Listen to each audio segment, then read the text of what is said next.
Olá, meus amigos, minhas amigas, muito bom estar aqui com vocês. Estamos aqui iniciando um conjunto de 4 encontros em que nós vamos tratar de diversos temas relevantes, né, do ponto de vista do direito empresarial, e eu vou acompanhar vocês durante esses encontros. Muito prazer àqueles e aquelas que não me conhecem. Eu sou Alex Alberto Rochucci Rezende, professor aqui do Magistrá, e vou acompanhar vocês com esses temas de direito empresarial. Eu sou professor de direito empresarial, sou juiz do trabalho perante o Tribunal Regional da Segunda Região desde 2016, e, portanto, estamos aí caminhando, né, ao longo desse tempo todo, com alguns temas diretamente relacionados ao direito empresarial também.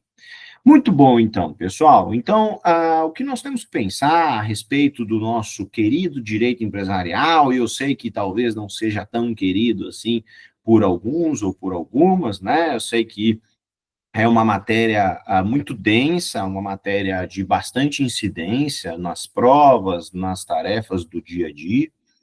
E o direito empresarial, ele tem essa gênese, esta ideia de ser uma matéria objetiva, com previsões previamente estabelecidas, e uma tentativa mesmo de exaurimento das possibilidades legais, para que possa gerar, obviamente, né, uma previsibilidade, para que possa gerar ali uma segurança jurídica a todos aqueles que se desejam lançar nesta atividade empresarial, nessa atividade que é incerta, essa atividade que envolve riscos, mas, obviamente, desejam participar dessas atividades de empreendimento, mas com uma quantificação prévia de riscos, com uma ideia prévia de quais riscos estão correndo, né? Porque, obviamente, que a atividade econômica ela envolve uma equação ali de risco-retorno, né? Então, obviamente que,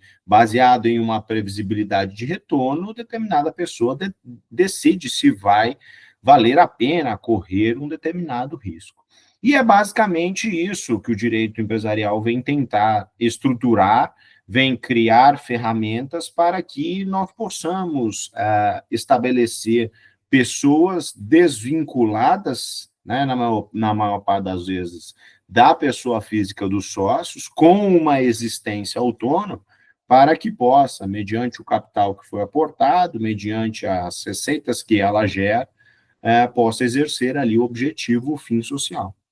Então, é certo que nós temos tipos societários, né, que não promovem esta, entre aspas, blindagem patrimonial, em que não há essa separação patrimonial e, então, a responsabilidade do sócio acaba sendo direta, muito embora a gente possa ali falar, né, de uma subsidiariedade, um benefício de ordem, mas em alguns tipos societários não há esta divisão patrimonial. E naqueles tipos mais utilizados, mais comuns, a ideia é justamente a obtenção desta separação patrimonial, como ocorre, né, em 99% das sociedades que nós conhecemos, a exemplo de limitadas e sociedades anônimas, e agora nós temos, não tão agora, mas nós temos a limitada unipessoal, né, a possibilidade de composição por uma única pessoa. Esses tipos societários, últimos que eu disse, pretendem e fazem com que seja possível essa separação patrimonial. Muito bem, e com base nesta ideia de separação patrimonial, nessa ideia de estruturação de ferramentas para a elaboração do direito empresarial, nós tivemos uma grande modificação, né, desde da entrada em vigor do Código Civil de 2002, nós tivemos aí uma grande modificação do ponto de vista da teoria da empresa, né, porque antes nós tínhamos uma teoria do comércio, nós não tínhamos esta tratativa de empresários, nós chamávamos de comerciantes, né? Então, a atividade estava a definir aquele que se lançava no mercado, né, para a circulação de bens e serviços. E então nós passamos a ter o direito de empresa sendo estruturado, E o direito de empresa, então, vem a dizer para a gente que aquele que exerce esta atividade é denominado empresário, né? Então, vamos entender aqui quem é o empresário, como se caracteriza o empresário. É certo que a nossa ideia aqui, né, é rever a maior parte dos conceitos importantes que podem vir a ser cobrados de vocês, e é muito importante que a gente consiga compreender esta base conceitual, que obviamente ela vai ser trabalhada de diversas formas, em problemas práticos, em questões objetivas, né? Então, a caracterização do empresário, nós temos, desde que a gente abandona, então, a teoria do comércio e passa a pensar no empresário efetivamente como um exercente de uma atividade específica, organizada, destinada ali à produção de bens e circulação de bens e serviços, nós temos uma ideia, pessoal, de profissionalismo, né? Então, não vai ser empresário aquele que exerce essas atividades de forma ocasional, de forma meramente eventual, né? Nós vamos ter que pensar em uma organização perene, em uma organização que de fato faça sentido ali do ponto de vista do exercício dessa atividade, né? E assim sendo, nós temos diversas disposições legais que vão tratar, né, da classificação do empresário, que vão tratar ali desses conceitos principais. E esses conceitos vocês podem observar lá no artigo 966, que vai dizer para a gente que se considera empresário aquele que exerce profissionalmente atividade econômica organizada para a produção ou circulação de bens ou serviços, né? Então, vejam só, o que nós extraímos deste conceito? Então, o empresário é aquele que toma a iniciativa de correr um risco para o desenvolvimento do exercício de empresa. E este exercício de empresa envolve uma atividade econômica que é desenvolvida de forma profissional, de maneira organizada. E quando eu falo profissional e organizada, eu estou querendo dizer que se trata daquela circunstância que é levada a efeito de forma habitual, com conhecimento técnico, né? Então, há ali propriamente uma particularidade, há ali uma expertise, né, que a gente verifica, que é levada a efeito pelo empresário, né? Nós sabemos que ele se lança ali no mercado de concorrência, né? Basicamente que empreender é desempenhar uma atividade em âmbito concorrencial, muito difícil a gente verificar hoje em dia uma atividade a título de monopólio, né? E nesse sentido, então, aquele que desempenha essas atividades vai fazer de forma habitual e com conhecimento técnico.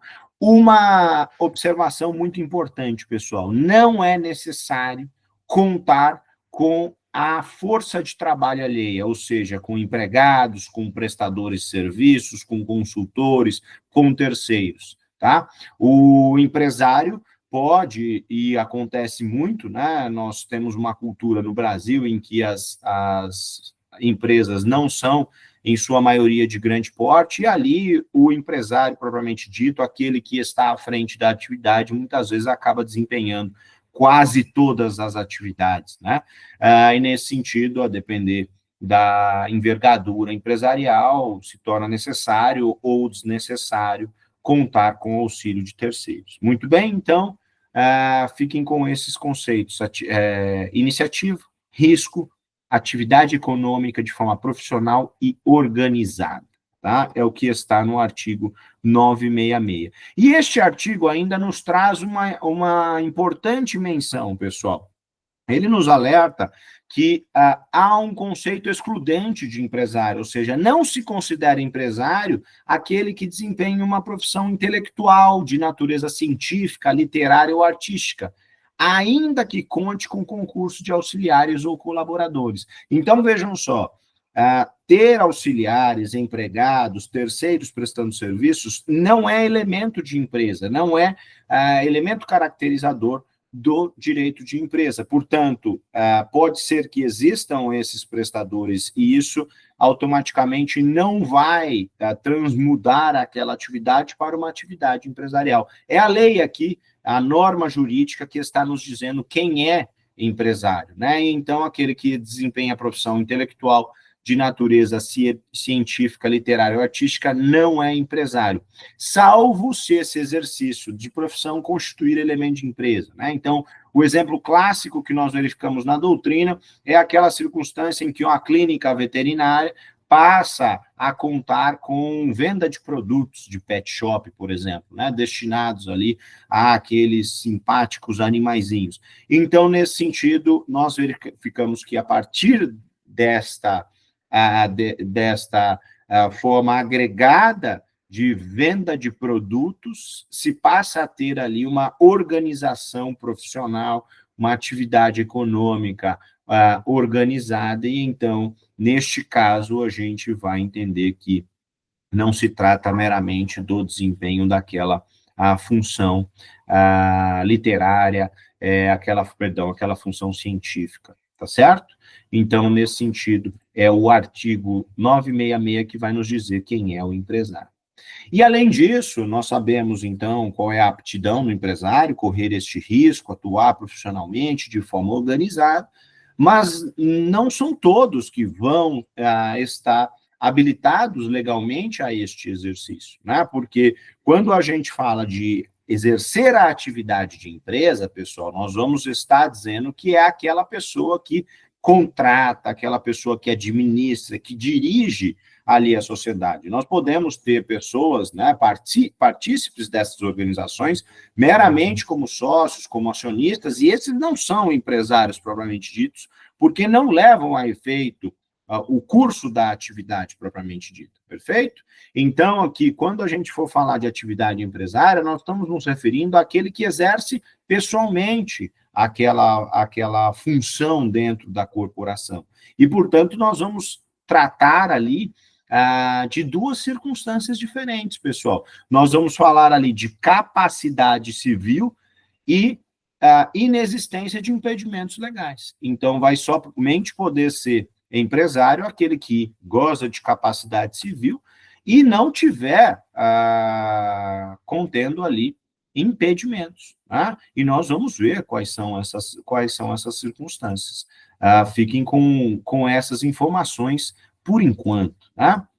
E, nesse sentido, pessoal, nós sabemos muito bem, né, que aquele que exerce a atividade de forma profissional, aquele que vai exercer pessoalmente, é este que tem capacidade civil, né? E a gente está falando aqui de capacidade civil plena. Então, desde a entrada em vigor do Estatuto da Pessoa com Deficiência, você sabe, né, houve a modificação do artigo 3º do Código Civil, e lá permanece uma única hipótese de incapacidade absoluta, né, ou seja, o menor de 16 anos.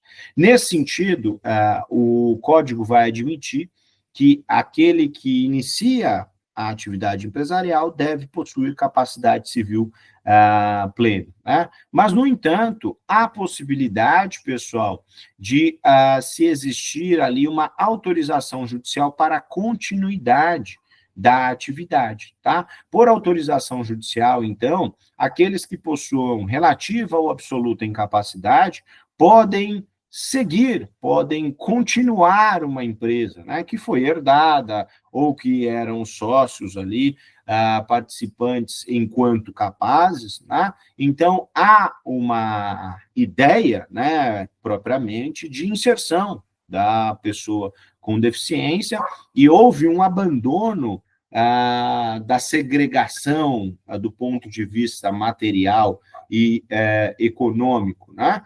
Com a entrada em vigor do Estatuto da Pessoa com Deficiência, a pessoa com deficiência passa a poder desempenhar a sua vontade, né, ainda que precise ali de um auxílio, de uma assistência, né, de um apoio. E, nesse sentido, a disposição está no artigo 974, que vai dizer que o incapaz, por meio de representante ou devidamente assistido, né, aqui, então, representação ou assistência, vai poder continuar a empresa antes exercida por ele enquanto capaz, por seus pais ou pelo autor da herança. Tá? E aqui, leiam com bastante calma este artigo 974 por inteiro, porque ele vai trazer para a gente quais são as circunstâncias em que isso vai se operar, né? Ou seja, a necessidade de autorização judicial, exame das circunstâncias, dos riscos da empresa, né? A conveniência de continuidade, e então essa autorização ela vai poder ser conferida e revogada pelo juiz desde que ali, né, exista a oitiva de pais, tutores, representantes legais, né? Para que não existam prejuízos nem para a pessoa com deficiência, para o incapaz ali, relativo ou absolutamente, e aqui, obviamente, né, pessoal, quando eu digo pessoa com deficiência, estou me referindo à deficiência que possa, de alguma forma, retirar a capacidade de manifestação, né? Não estou me referindo a deficiências físicas, por exemplo, ou deficiências que não levem ao comprometimento, né, dos atos civis da vida civil, né? Então, nesse sentido, o artigo 974, a disposição aqui do 974, é que vai nos esclarecer qual é a forma de operacionalização dessas circunstâncias para que não exista prejuízo ao incapaz e não exista prejuízos a terceiros também. Obviamente, aqui, que observado o princípio da publicidade com registro perante o órgão próprio, lá o Registro Público de Empresas Mercantis, e lá vai constar, obviamente, né, a averbação dessas circunstâncias, a autorização judicial, quem é que faz ali a representação daquele empresário. Perfeito? E, nesse sentido, nós falamos da questão da incapacidade, que pode ser absoluta ou pode ser relativa. Né? E ainda nós verificamos lá, no artigo 966 e no artigo 972, que não pode exercer essa atividade quem conte com impedimentos legais.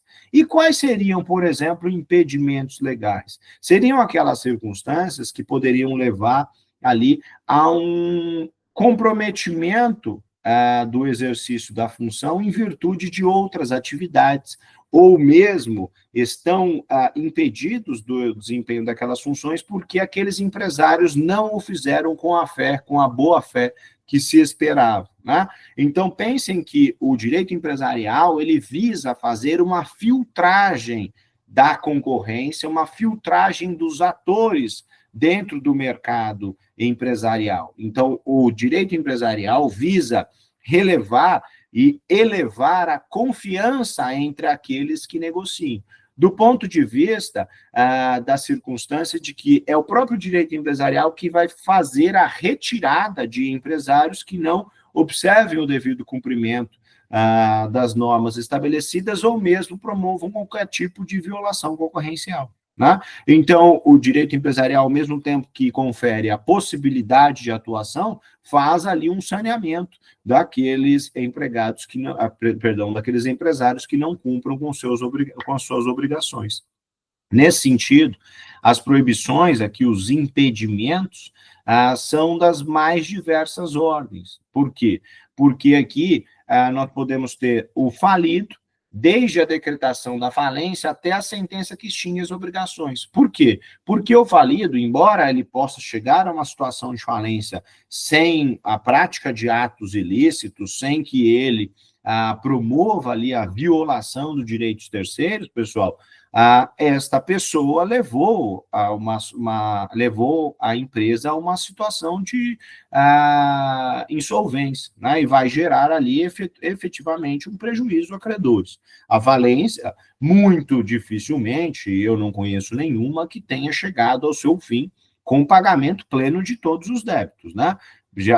E até porque a maior parte dos pedidos de falência vêm atrelados à insolvência, né? E se está-se diante de uma insolvência, significa dizer que há um desencontro entre créditos e débitos, né, sendo esses últimos os prevalecentes. Então, nesse sentido, é praticamente impossível de nós termos uma falência com pagamento pleno de todos. E não é do interesse de outros empresários e tampouco do direito empresarial que este empresário que violou direitos, que levou a uma situação de insolvência, possa continuar desempenhando essas funções e, eventualmente, antes de cumpridas as obrigações anteriores, possa levar a novas situações, né, de não pagamentos, de insolvências, etc. Então, falido aqui, até que se extinga as suas obrigações, ele não pode exercer atividade empresarial. Além disso, pessoal, há a possibilidade de um empresário falir e não para ter praticado crime falimentar. E há a possibilidade de um empresário falir e ter praticado um crime falimentar, sendo condenado por isso. Então, nestas hipóteses de condenação por crime falimentar, até 5 anos após a extinção da punibilidade ou da reabilitação penal, esta pessoa não poderá exercer a atividade empresarial, tá certo? Além disso, há impedimentos relacionados ao exercício de funções públicas, que requerem ali dedicação exclusiva, né? Como é o caso, por exemplo, de magistrados e membros do Ministério Público. Como se trata de uma atividade, né, que requer esta dedicação exclusiva, que se pretende, né, que estes atores estejam à disposição da sociedade, se sabe que o exercício da atividade empresarial, a administração de sociedade pode ser incompatível, né, com essas funções. E, portanto, se veda o exercício do direito de empresa, da atividade empresarial por magistrados e membros do Ministério Público. Mas vejam, pessoal, nós estamos falando aqui do exercício da atividade empresarial, que é desenvolvida pelos administradores, né?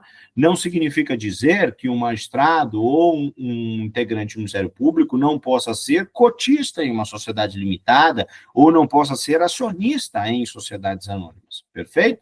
Então, há uma grande diferença aqui, mas se a questão vier relacionada à possibilidade de um magistrado ou de um membro do Ministério Público exercer atividade empresarial, isso é falso, não se pode exercer atividade empresarial.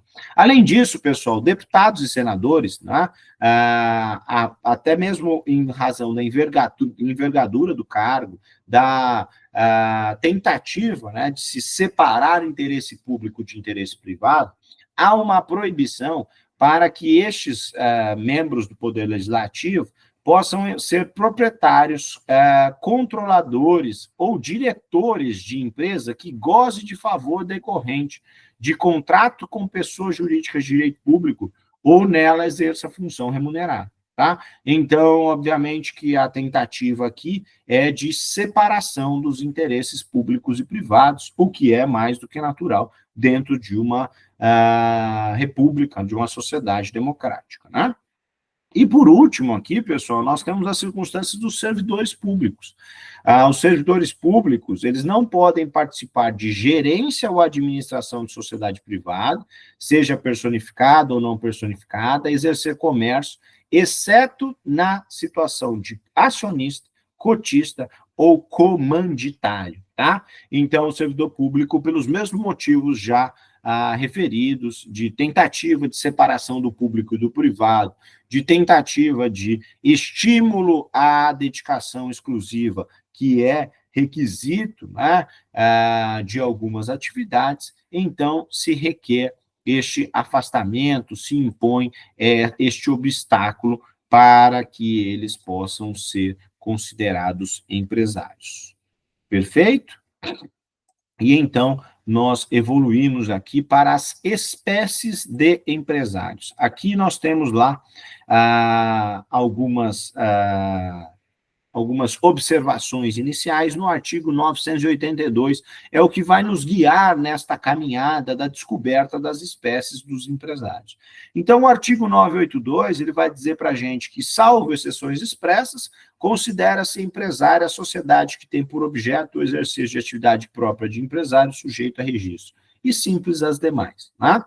Então, aqui a gente já tem um indicativo da separação entre sociedade empresária e sociedade simples. Então, a sociedade empresária aqui é este que exerce atividade própria de empresário. Tá? O Código Civil, muita atenção nisso, pessoal, ele foi um pouco atécnico, porque ele utilizou o termo sociedade simples para duas hipóteses diferentes. Uma para esta contraposição, esta diferenciação entre sociedade simples e sociedade empresária, e uma para a classificação de um tipo societário. E para fazer essa diferenciação, então, a doutrina utiliza o termo de sociedade simples pura. Sociedade simples pura, então, vai ser aquele tipo societário lá que está disciplinado no Código Civil, né, que vai se colocar ali como uma sociedade personificada ao lado de limitadas, ao lado das sociedades em conta de participação, comandita simples, por ações, sociedades anônimas, etc. Então, esse termo simples pode designar este diferencial entre sociedade empresária e sociedade simples, e pode também ser conceituado como um tipo societário, tá? Mas aqui, o parágrafo único do 982, ele já vai dizer para a gente que se considera em polos diferentes a sociedade por ações e a sociedade cooperativa. Por quê? Porque, independentemente do objeto, a sociedade anônima ela vai ser sempre considerada empresária. E a sociedade cooperativa vai ser sempre considerada uma sociedade simples. Perfeito? Então, a questão de ser simples ou empresária tem relação com a atividade que é desempenhada, né? Não com a tentativa de obtenção de lucro, tá certo? Porque, por exemplo, um escritório de advocacia pode ser uma sociedade simples e, obviamente, visa obter lucros, né? Para que possa distribuir ali para os advogados que compõem aquela sociedade. Mas, no entanto, ainda assim se considera uma sociedade simples, perfeito? Uma sociedade anônima, por exemplo, pode ter prejuízo e ainda assim vai ser considerada uma sociedade empresária. Então, oferir ou não oferir lucros não tem nenhuma relação com a classificação. Eu vejo isso, às vezes, surgindo como dúvidas, então é só para que a gente possa caminhar em conjunto aqui, perfeito? Então, dentro dessa espécie de empresários, pessoal, nós temos lá o empresário individual, né? Vocês já devem muito ter ouvido a respeito do empresário individual, que é aquela pessoa física que exerce de forma profissional a atividade econômica organizada para a produção ou circulação de bens ou serviços, ainda com auxílio de empregadores. A gente basicamente já falou sobre isso no início desse nosso encontro, né? Mas as sociedades empresárias, de outra forma, são aquelas que possuem ali o objeto social como sendo aquele desejo, aquele exercício de uma atividade própria de empresário que se sujeita ao registro, né? E este registro da sociedade empresária é feito no RPEM, ou seja, no Registro Público de Empresas Mercantis. Perfeito? Então, nós costumamos diferenciar o que é o empresário individual das sociedades empresárias. E se excluem desses conceitos aqueles liberais ou artistas, né? Salvo se tiverem elementos de empresa, como a gente já viu. Os produtores rurais, pessoal, não registrados, eles também estão excluídos do conceito de empresários, tá? E por quê, pessoal? Porque o produtor rural, ele tem no seu registro uma faculdade.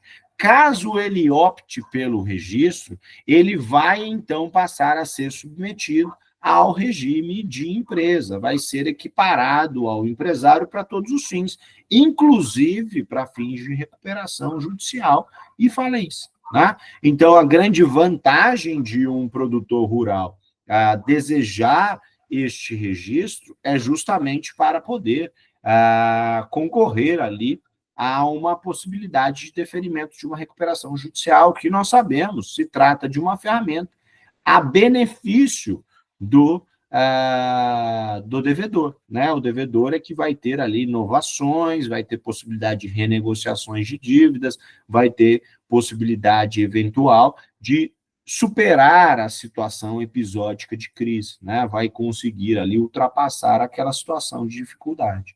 E também está excluído do conceito de empresário a cooperativa, tá? Como nós sabemos, porque está submetida aí a um regime próprio, né? Que está lá relacionado ao cooperativismo, não é isso? Essa agregação de pessoas em que isso é importante, pessoal, as cooperativas têm sido cobradas. A gente deve lembrar que a cooperativa é aquela organização que possui o capital social variável ou dispensável, porque não é possível estabelecer um capital social fixo, porque entram e saem cooperados, as pessoas participam em diferentes formas, diferentes valores, e então não há um capital social definido e estanque como nas demais sociedades.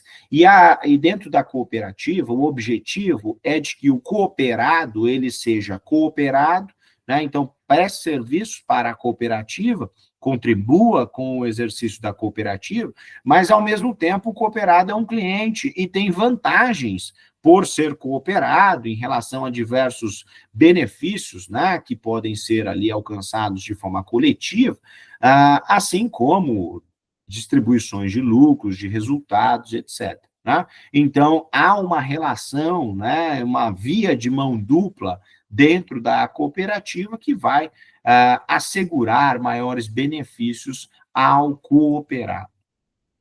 E ainda, pessoal, nós precisamos pensar um pouco a respeito das obrigações dos empresários, né? Mas antes disso, pessoal, perdão, eu só quero fazer aqui uma menção no seguinte sentido. Aqui nós vimos as proibições de exercer atividade empresarial, né? Eu vejo muito isso ser cobrado e essa dúvida é bastante efetiva. Por exemplo, nós temos proibições do exercício de atividade empresarial por meio de impedimentos, né? Nós acabamos de ver. E se, Alex, o empresário, ou melhor dizendo, aquele que não puder ser empresário, ou for proibido de ser empresário, desempenhar essa atividade, né? Entende? Então, ele não deveria fazê-lo, mas ele desempenhou a atividade. Isso isenta esse agente das suas obrigações? É claro que não, né, pessoal? Até mesmo em virtude da tutela da boa-fé objetiva. Então, aquela pessoa legalmente impedida de exercer a atividade empresarial, caso exerça, ela vai responder pelas obrigações decorrentes da sua atividade, sim, tá? Além de poder sofrer eventuais sanções administrativas e penais pelo exercício. Então, o fato de ele contar com uma vedação legal para o exercício da atividade não o isenta das responsabilidades caso o faça.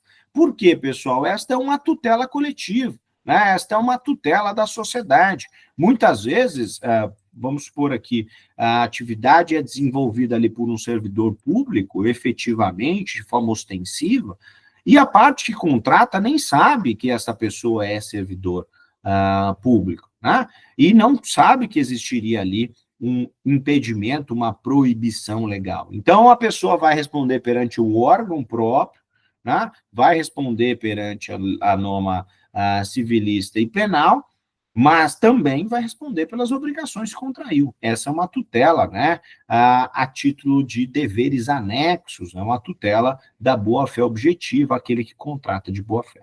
Perfeito? E, além disso, quando nós estamos estudando direito de empresa, estruturação empresarial, nós não podemos deixar de observar, obviamente, né, as obrigações do empresário.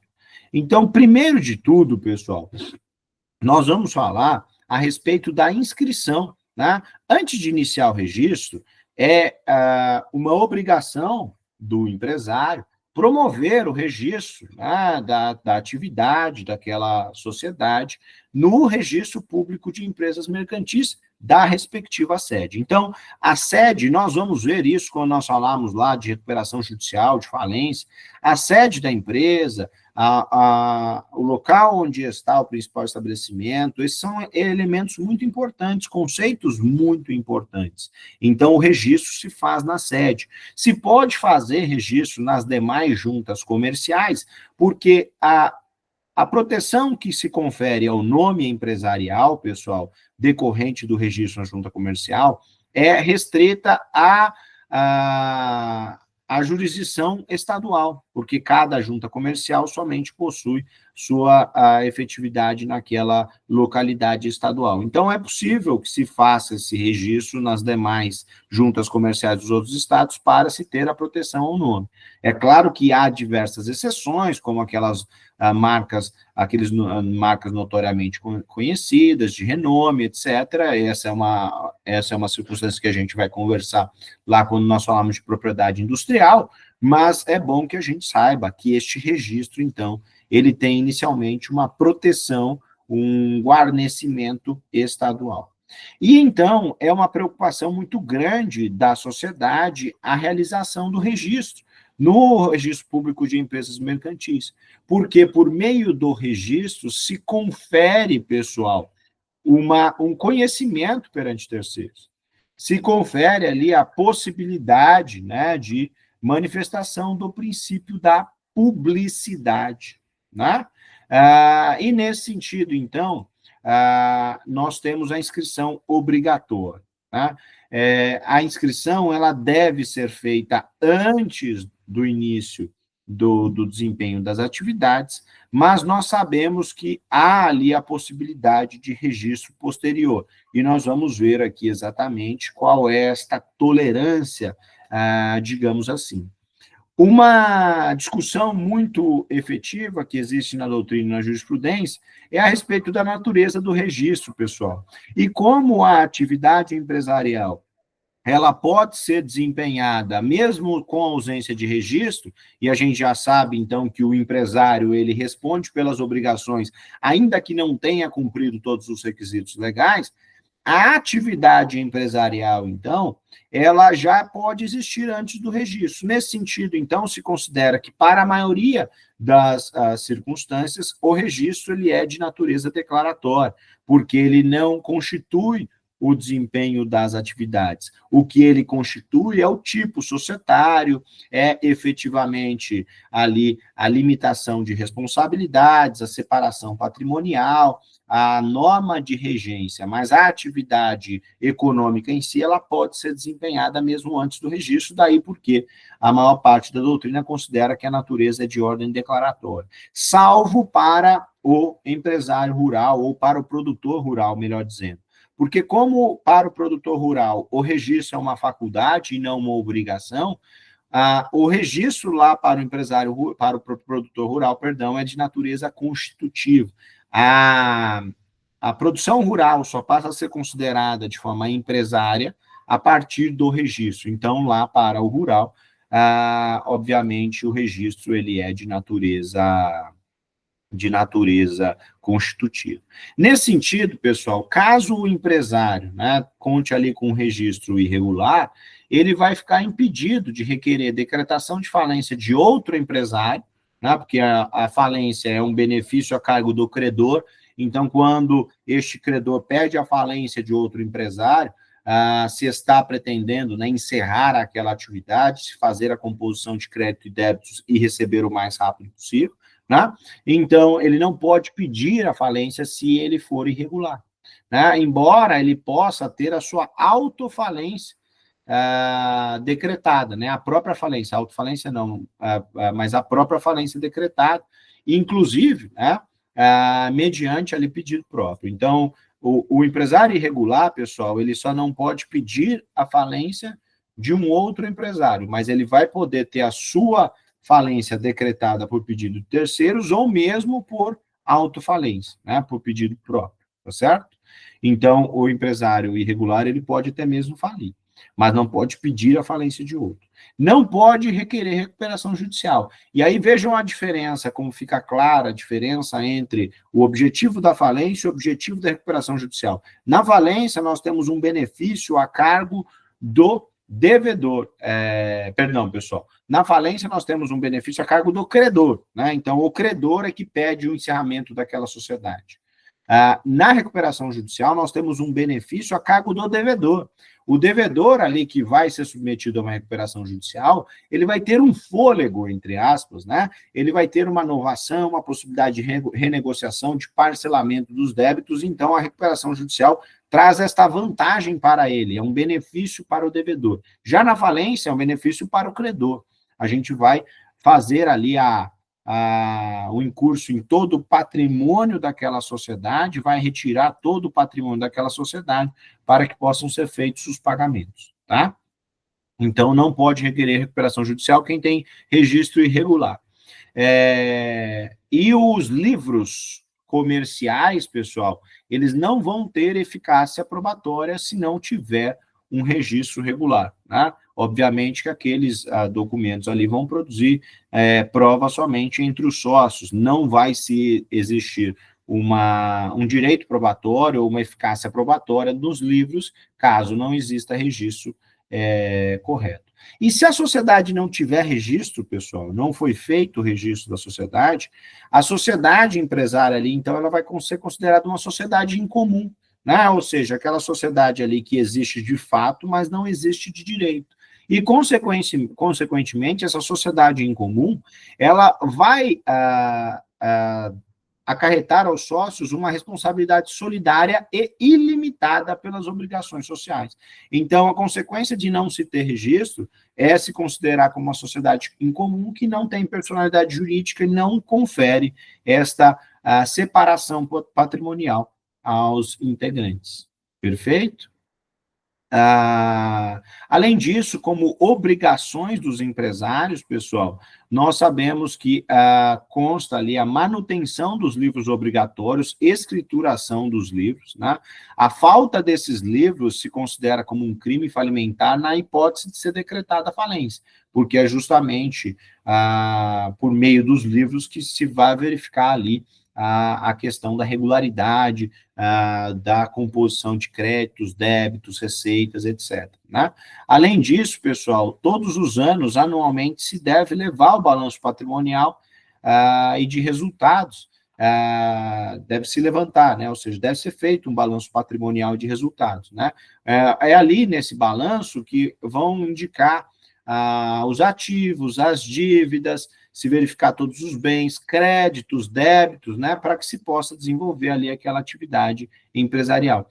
E caso o empresário, pessoal, fique sem averbar nenhuma alteração, nenhuma atualização, nenhuma modificação lá no Registro Público de Empresas Mercantis, por um prazo de 10 anos consecutivos, pessoal, então ele vai ter que comunicar à junta que deseja se manter em funcionamento, tá? Que ele não se trata de uma empresa inativa de forma irregular. A ausência dessa comunicação pode implicar essa consideração de que a sociedade ela é inativa.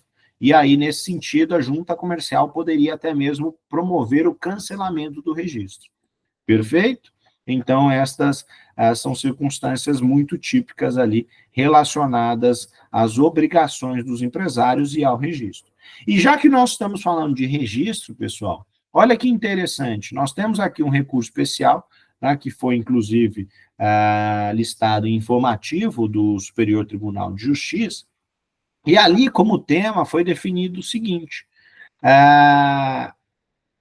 sociedade simples aqui, registro extratemporâneo de transformação societária.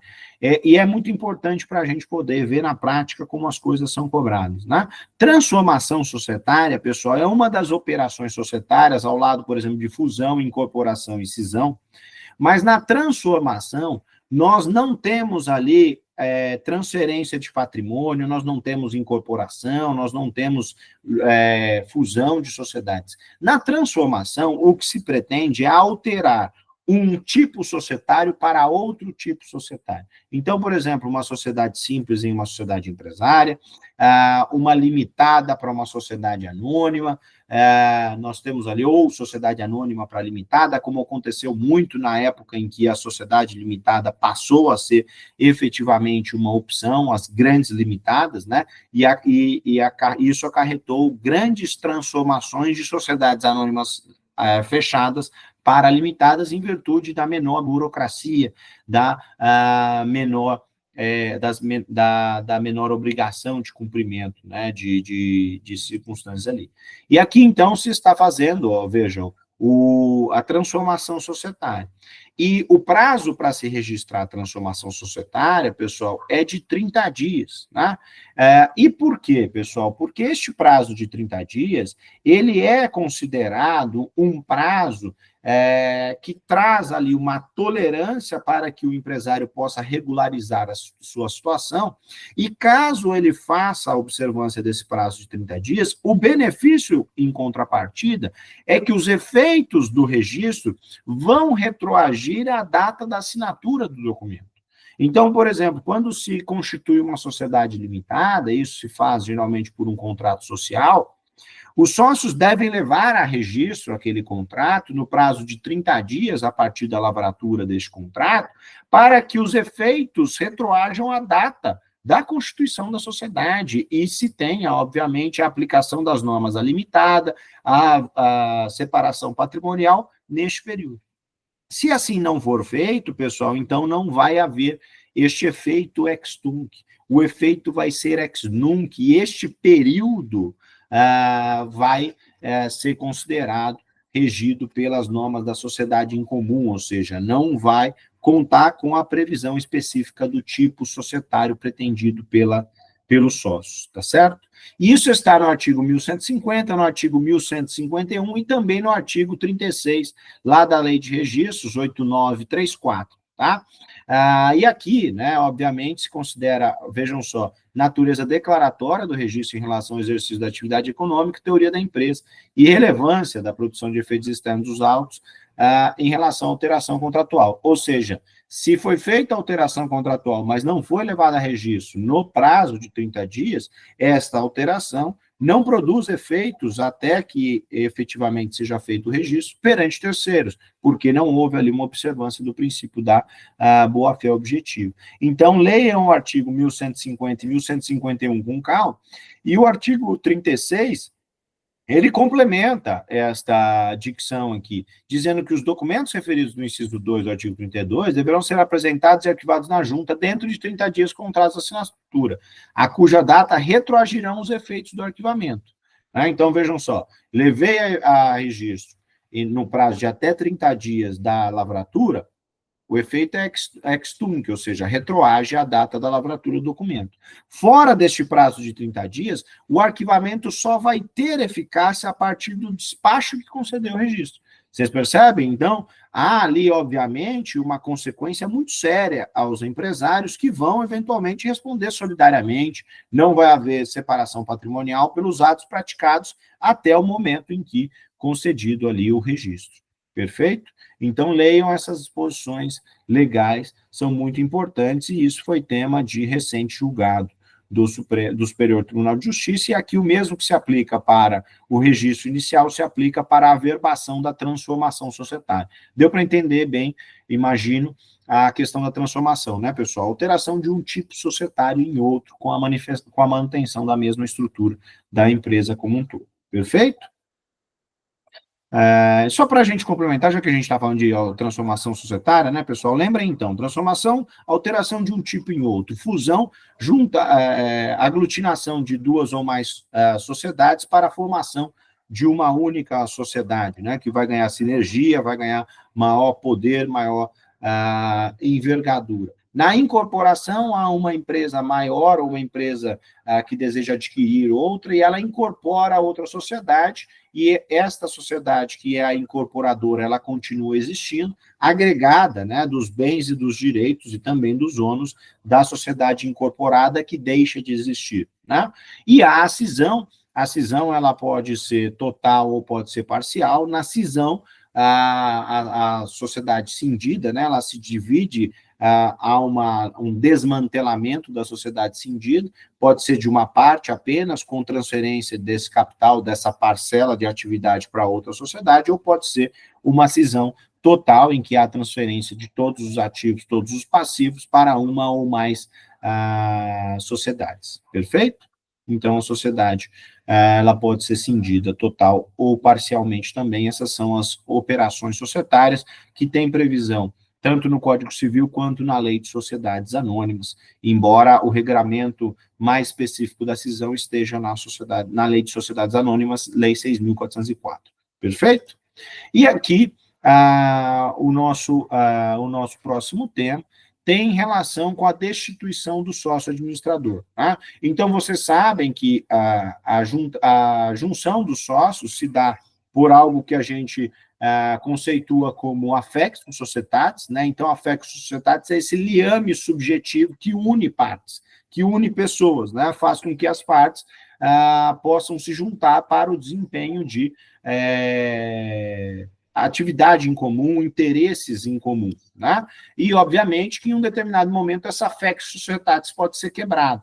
Até mesmo a questão do sócio-administrador, né? O sócio-administrador pode ter atentado contra a sociedade, não ter apresentado os atos como a maior parte desejava, pode ser que pratique ali algum caso de justa causa e pode ser destituído deste cargo de sócio-administrador. Né?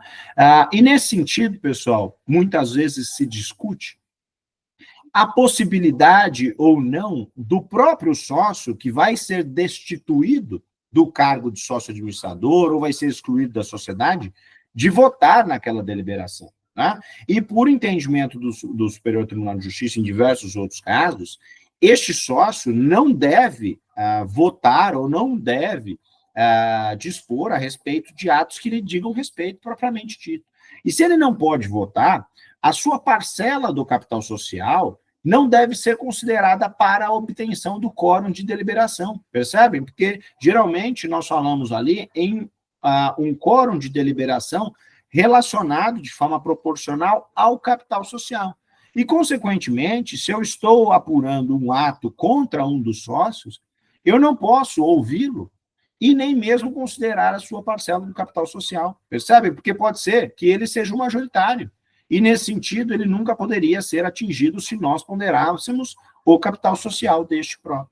Então aqui o tema em destaque veio nos revelar, nesse agravo em recurso especial, que o sócio que está na condição de mandatário, ele não pode votar a matéria que lhe diga respeito diretamente, de modo que a sua cota do capital social não deve ser incluída para fins de quórum de deliberação que envolva a sua administração, inclusive quando em discussão a sua permanência ou não no cargo de administrador. Olhem que interessante, além de eu não ouvir esse sócio, eu vou desconsiderar a sua participação na sociedade, ou seja, se ele tem 50% da sociedade, eu vou retirar esses 50% e vou considerar para fins de inclusão de cumprimento do quórum de deliberação somente os outros 50%, e vou apurar ali se de fato estão presentes os sócios representativos daquele capital remanescente. Percebem a importância disso?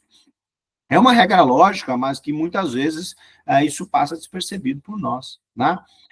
E nesse sentido, esse entendimento é complementado aqui pela redação dos artigos 1063 e 1074, que eu peço encarecidamente que vocês leiam aqui. Tá? O artigo 1074, principalmente, pessoal, ele vai dizer para a gente, né, que a Assembleia de Sócios instala-se com a presença em primeira convocação de titulares de, no mínimo, 3/4 capital social e em segunda com qualquer número. Então, vejam só, os quórums de deliberação, eles geralmente estão atrelados ao quantitativo do capital e não à cabeça de cada sócio, porque, obviamente, podemos ter ali uma sociedade limitada com 4 sócios, em que um possui 60%, e os demais ali possuem o restante. Né? Então, a participação ela é desigual, de modo que se a instalação e a possibilidade de voto fosse por cabeça, isso poderia gerar uma distorção no